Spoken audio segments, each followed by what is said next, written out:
In 2008, the number 12 Team Penske Dodge was driven by Ryan Newman. Ryan amassed 18 wins in his Cup Series career, and despite spectacular airborne crashes, he's fondly remembered for stuff like this. Ryan Newman, Roger Penske, win the Daytona 500. Way to go, guys, way to go. In 2010, the number 12 Team Penske Dodge was driven by Brad Keselowski. As of today, Brad has 36 Cup wins, and despite this spectacular airborne crash, he's most well known for this. And the checkered flag at a NASCAR Sprint Cup Championship for Penske Racing and Michigan's Brad Keselowski. Did it, boys. We did it. Great job. What an awesome season. In 2009, the number 12 Team Penske Dodge was driven by David Stremme. David Stremme, as of January 2009, has a total of 0 wins in NASCAR's top 3 series. From 2003 to 2008, he was employed by Chip Ganassi, whose attitude as a team owner can be summed up by his catchphrase, "I like winners." Under Ganassi, David Stremme did not win. He didn't even come close. He ran 2 full-time seasons in a Ganassi 40 car, with the exception of the 2006 road course races, finishing 33rd in points in 2006 and 24th in 2007. Not great for a team that just 5 years ago was fighting for a championship with Sterling Marlin. In 2008, he was benched for IndyCar star Dario Franchitti, who was injured in a Nationwide Series crash at Talladega, allowing Stremme to return to the Cup Series on Sunday. After a 28th place finish, he was benched again, and the team closed halfway through the year. In the background of all this was Stremme's Nationwide Series campaign. He earned 5 top 5 finishes, 16 top 10s, and finished 11th in the point standings, despite stepping out of the car for the 3 road course events. Among the drivers that weren't also competing full-time in the Cup Series, he was 6th. Stremme's release from Chip Ganassi Racing partially stemmed from a lack of funds. Franchitti took over for him because he was seen as more marketable, having won the 2007 Indianapolis 500. If he wants to find a seat for 2009, he'll need one that comes fully funded. Verizon is in a pickle. Having purchased telecom rival Alltel in June, they expected their logos to now adorn the number 12 Dodge, driven by reigning Daytona 500 winner Ryan Newman. But they've run into 2 problems. One, Ryan Newman jumped ship just weeks after Verizon bought Alltel, announcing he was leaving Penske for the new Stewart-Haas racing team. 2, NASCAR has deemed the acquisition a violation of Alltel's grandfather clause, allowing them to sponsor a team in the Sprint Cup Series, and as such, all Verizon logos must be stripped from the 12 car. If you were a NASCAR fan in the late 2000s, you probably heard about this. Jeff Burton's blank orange Chevy after AT&T was forced to remove their logos from the 31 car. After a $100 million lawsuit, AT&T was allowed to keep advertising with Burton until the end of the 2008 season. Verizon is not so lucky. They won't be allowed to advertise in the Cup Series at all. So, if you're keeping track at home, that's no visible sponsor and no star driver. With a vacant spot in the car that has delivered Team Penske 16 wins over the past 11 years, and a driver's market that offers slim pickings this silly season, the team has no choice but to turn to their recently signed test driver. David Stremme will drive a top-flight car for a team with championship aspirations. With a series champion to his left and an Indy 500 winner to his right, Stremme will pilot a car that is fully funded, yet appears to have no sponsors. And since Verizon owns that sponsorship space, the car is staying blank for the duration of the season. This can only go so well. David Stremme makes his Cup debut for Penske in the Budweiser Shootout, a race that he's only eligible for because Ryan Newman finished in the top 6 of the Dodges that ran in 2008. 23 laps in, he makes his first splash. We got trouble in the back straightaway. David Ruderman and David Stremme on the left going for a spin.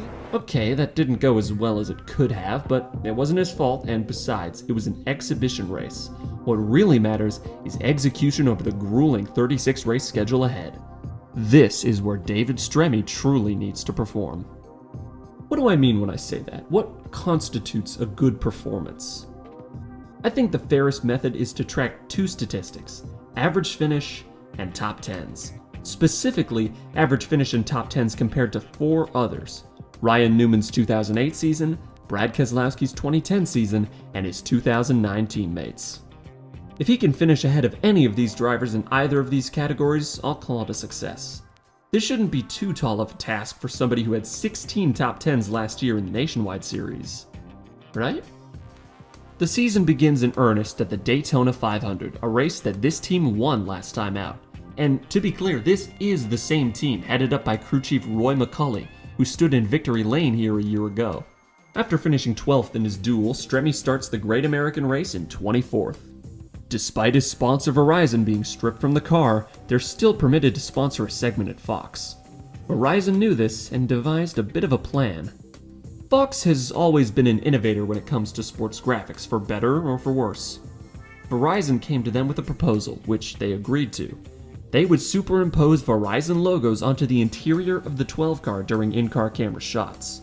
This article from masslive.com claims they tested the idea during the Bud Shootout, but I suppose the tech wasn't ready yet since they just kept throwing regular Verizon logos on the screen whenever they were on board with Stremme.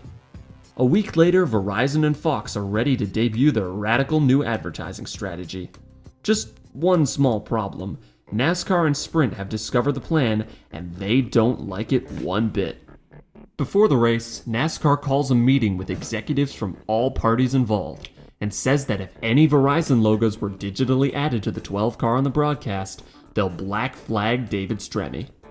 It doesn't stop there. David Stremme is forbidden from appearing in any Verizon advertisements, which means around $10 million worth of exposure has evaporated. If Stremme wants to get noticed by the public, he'll have to do it on results alone. Near the halfway point of the 500, things are looking up as Stremme has attached himself to the rapidly ascending 88 of Dale Jr., and he nearly breaks into the top 10. With 87 to go, he does, as he passes a faltering Jeff Gordon, but just 5 laps later, it all comes undone. In the 51st Daytona 500, David Stremme was running 10th and appeared like he was headed for pit road when the right rear tire exploded. The 12 team still had a tremendous impact on the outcome of the race, as the ensuing restart saw the big one take out Kyle Busch, who had the dominant car thus far. Stremme ran a lap down in 33rd place when the rain descended upon Daytona and ended the race 48 laps early. The next 2 weeks bring 2 top 20 finishes for Stremme, with a 13th at Fontana and an 18th at Las Vegas. He's behind Newman's 2008 pace and Kurt Busch's pace this season, but he's solidly ahead of what Keselowski will do next year, and he's keeping pace with Hornish. Beating Hornish might be the most personally vindicating accomplishment for Stremme this season. What better way to reassert your place a year after being benched for an Indy 500 winner than by defeating another Indy 500 winner in equal equipment? Besides, it's quickly becoming apparent that he and Sam won't be catching Kurt Busch, who's on another planet through the first 10 weeks of the season, with 6 top 10s including a win in Atlanta and an average finish of 9.7. Through the same stretch, Stremme averages 22.9 with 0 top 10s, and Hornish averages 23.9, albeit with a 9th place finish at Phoenix and a 6th in the Crown Royal 400 at Richmond, the same race where Stremme does this. Trouble right here on the front straightaway. Stremme turned Edwards around, and McMurray spins into his teammate. Boy, that was uncalled for. He just stayed against him. But, you know, he had to, Larry. If he backs off, the 99 comes across his front, across his hood, and would put them both in the wall. So he did the right thing by pushing him on around, actually. At some points, it feels like he's doing this to himself. At others, it feels like the world is conspiring against him. Take the 16th race of the year at Sonoma, for example. Sam Hornish Jr. gets spun by a dive-bombing Boris Said and floors it directly into the side of David Gilliland's car, taking him out of contention. He'll finish in 38th place, 7 laps down. Stremme's car overheats, and he finishes 39th. A week before, in Michigan, Stremme breaks loose in turn 4. He should be fine, since it's just a routine spin, as long as he doesn't slide into the only obstacle in the vicinity. Come on now. Don't do this to him. Just send that car anywhere other than that exacto, damn it. This is the kind of season David Stremme has had. There have been no breaks to be caught. 20 races in, he's behind Keselowski's 2010 average finish thanks to 6 consecutive finishes of 28th or worse. On his second trip to Michigan, he finally rebounds, tying his best finish of the year with a 13th place. He rattles off 2 more top 20s at Bristol and Atlanta, and he's now within striking distance of Hornish. Sam has had 7 top 10s entering the chase compared to David's 0, but he's been wildly inconsistent, with 13 finishes of 30th or worse. Meanwhile, Penske has just signed Brad Keselowski to drive the 12 car full-time in 2010. If Stremme can close out the year with a higher average finish than Hornish, it could be enough to get Team Penske to give Hornish the boot instead of him. Failing this, it could at least be enough for another Cup team to give him a shot. 10 races left, and it's time for a new goal. Get a higher average finish than Sam Hornish, and finish in the top 10 one time. Stremme finishes 2 laps down in 28th at New Hampshire, while Hornish's engine expires halfway through, landing him in 37th. At Dover, both of them are running just ahead of Joey Logano before he goes tumbling down the banking. Stremme bounces off the wall and finishes 15 laps down, while Hornish spins with 32 to go and ends up 5 laps down. An all-around uninspiring race from both. Hornish breaks back into the top 20 in Kansas, finishing as the last car on the lead lap. Meanwhile, Stremme continues his mid-20s slog with a P25, 1 lap down. Finally, Stremme places 16th in the second Fontana race, his best finish since Atlanta. Apart from his slide into the pit wall at Michigan, the D-shaped 2-milers have been extremely kind to him this year. His average finish at them is 5 positions higher than his season-long average. Unfortunately, Hornish one-ups him, finishing 12th. Another top 20 falls Stremme's way in Charlotte, while Hornish ends his day 40th after multiple incidents early on. The next week in Martinsville, they both place outside of the top 30, but Stremme's 3 positions ahead after Hornish has multiple incidents once again. With 4 races to go, Hornish has a slim lead in the average finish department, a solid lead in the point standings, and a massive lead when it comes to top 10s. By now, it's been confirmed that he'll return to the 77 next year. David Stremme is out at Penske for 2010.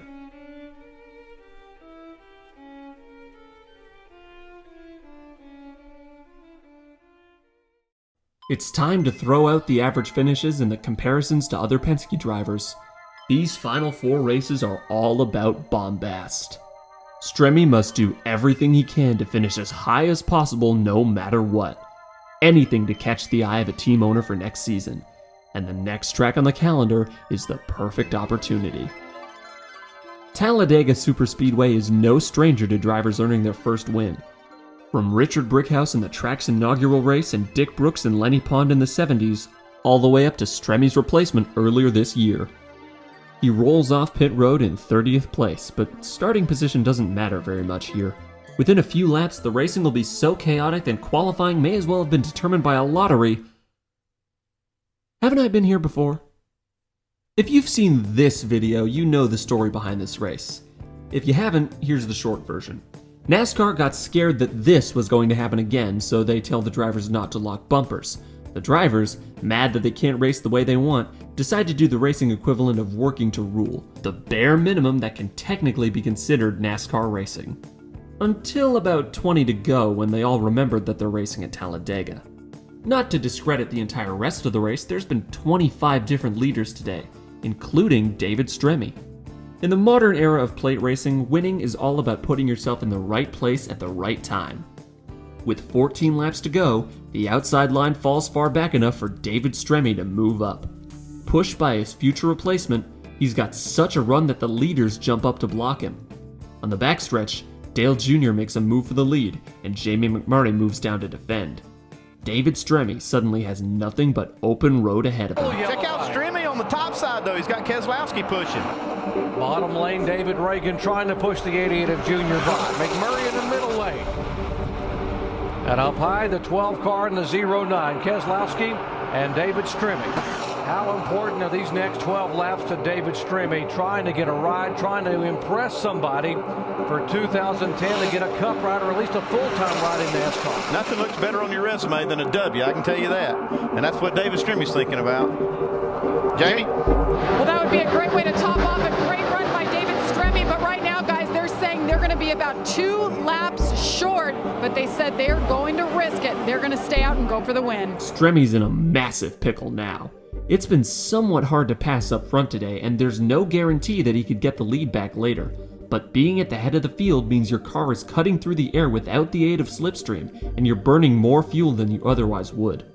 If he wants any chance of making it to the finish without a pit stop, he has to drop back. He seems content to let Brad Keselowski shove him around the track without much concern for what the inside line is doing. You have to wonder if he's hoping for Jamie McMurray to clear him and move up in front of him so he can save some fuel. The only issue is, so do Matt Kenseth and Jeff Gordon. With 5 to go, Stremme's 4th on the inside line, and there's no doubt he's been saving every drop of fuel that he can.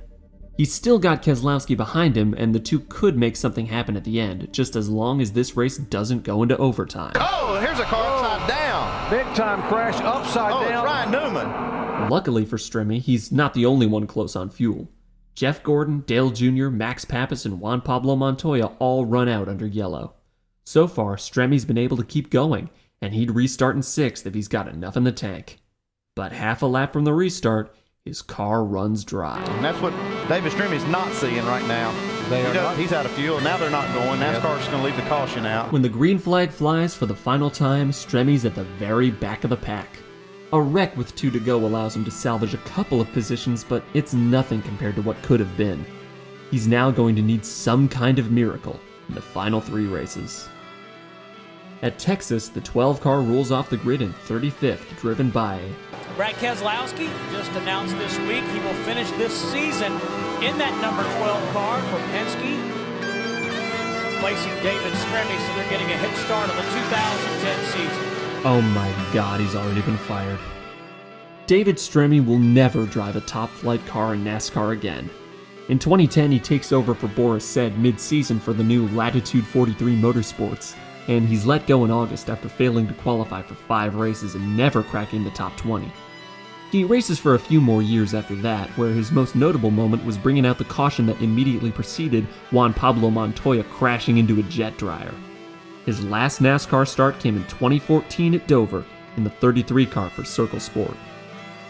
These days, David Stremme owns and operates Lethal Chassis, a dirt track car manufacturer, and he seems to be doing pretty well for himself. He's got a lot of respect within the racing community, and he says he'll keep doing it as long as he's having fun.